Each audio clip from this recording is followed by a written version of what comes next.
Приветствуем наших подписчиков и гостей канала Код Изобилия. Друзья, мы вас всех приветствуем в изобилии и достатке. Сегодня в этом видео мы поговорим о том, почему вечером нельзя давать купюры из рук в руки. А прямо сейчас подпишитесь на канал Код Изобилия, ставьте лайк этому видео и обязательно поделитесь этим видео с теми, кому действительно эта информация будет полезна и важна. Вы знаете, много людей интересует вопрос, почему вечером нельзя давать деньги из рук в руки. И данная примета, она достаточно популярна, но далеко не всем известно, откуда все-таки она произошла. Помимо этой народной приметы, есть и другие ей подобные. К примеру, вечером нельзя пересчитывать деньги, иначе они перестанут водиться. После захода солнца нельзя нарезать новую буханку хлеба. Это тоже к нищете. С наступлением темноты нельзя выносить мусор, ссор из дома. Это тоже к разным бедам, и в том числе и к бедности. Но на самом деле причина этих народных примет в одном и том же. В старину, когда зарождались приметы, наши предки верили, что с наступлением темноты из своего логова вылазит нечисть, которая при этом начинает активно вредить людям и насыпать на них разные беды. Поэтому с наступлением сумерек они боялись делать самые простые и банальные вещи, даже покидать свой дом. Также к нечисти причисляли ведьм и колдунов, потому что те знали с бесами и которые, как обычно, по вечерам начинали проводить свои ритуалы и магические обряды, а также читать всяческие заговоры и привороты.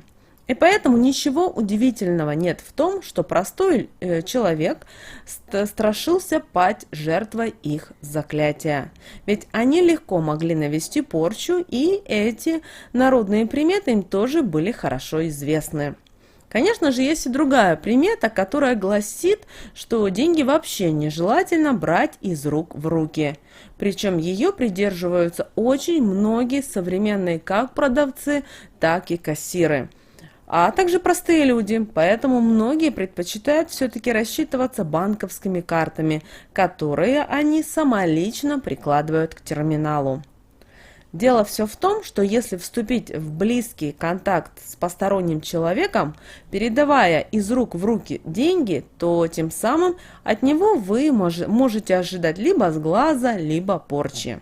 А если избежать непосредственного контакта, то таким образом можно себя обезопасить от этого. Ведь у людей разная аура и разные мысли в голове, поэтому с этим надо быть достаточно осторожными. В старину люди также верили, что если они станут передавать деньги друг другу из рук в руки, то тем самым могут накликать на себя всевозможные неудачи. Поэтому прежде они их клали на деревянную поверхность, и только после этого человек их собирал себе в кошелек. Таким образом, деньги очищались от негативной энергии, в связи с чем столы у всех были изготовлены из дерева. И до наших времен дошла примета, которая гласит, что если торговец возьмет деньги из рук своего первого клиента за день, то у него торговля не заладится именно в этот день. Поэтому продавцы всегда просят оставить уплату за товар на прилавке. Только после этого берут деньги в свои руки для того, чтобы забрать деньги или дать сдачи. Даже если в том случае, когда кому-то должник принес деньги, дабы возвратить долг, он должен их положить на твердую поверхность. И только после этого можно взять их в руки, чтобы вместе с человеком не передавалась его энергия, так как она может быть и отрицательная. Таким образом, вы можете перетянуть на себя чужие неудачи. И дабы вместе с деньгами не передавалась негативная энергия, лучше в магазинах рассчитываться банковскими картами, а на базары лучше брать с собой талисманы от сглаза и порчи. Такие, например, как нательный крестик, но именно освященный в церкви, иконка святого покровителя или заговоренная английская булавка. Обратите внимание на магазины именно или супермаркеты, где кассир, как правило, берет у вас деньги и именно у него на кассе, на прилавке, как правило, есть такая тарелка. То ли она бывает пластмассовая, у кого-то она стеклянная, у кого-то она бывает деревянная. Вот эту тарелку всегда кладите деньги и оттуда же и забирайте сдачи. По этой же причине, прежде чем брать деньги в руки, сначала стоит их очистить. Ведь можно только гадать, сколько негативной энергии притянула к себе 100-рублевая купюра, которая, например, ходит по рукам. Есть и другая примета, согласно которой нельзя передавать деньги через порог. Поэтому, если в ваш дом пришел сосед с тем, чтобы попросить у вас денег, то взаймы ему можно дать, но только при условии, если он обратился с просьбой об одолжении денег до захода солнца. В противном случае надо просить прийти его за деньгами на следующий день с утра и не давать их ни в коем случае через порог. А лучше пригласить соседа в дом и оставить деньги на столешнице. Деньги нельзя давать через порог, потому что там обитает нечисть, и она может попасть в дом вместе с деньгами. Отдавать деньги после солнечного заката тоже не принято, так как их нельзя пересчитывать, дабы не накликать никакой беды. Дабы плохая энергия не передавалась вместе с деньгами, когда их, к примеру, передают в транспорте, то их надо брать только правой рукой.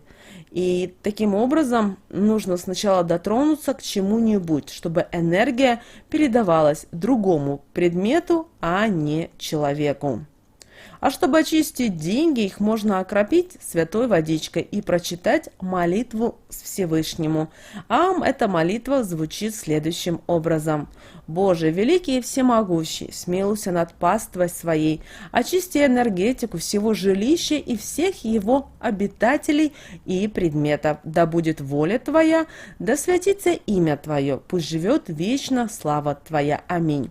После этого денежные купюры уже не будут нести в себе опасности для окружающих, и после них надо обязательно помыть руки с мылом, для того, чтобы не подцепить какую-нибудь заразу.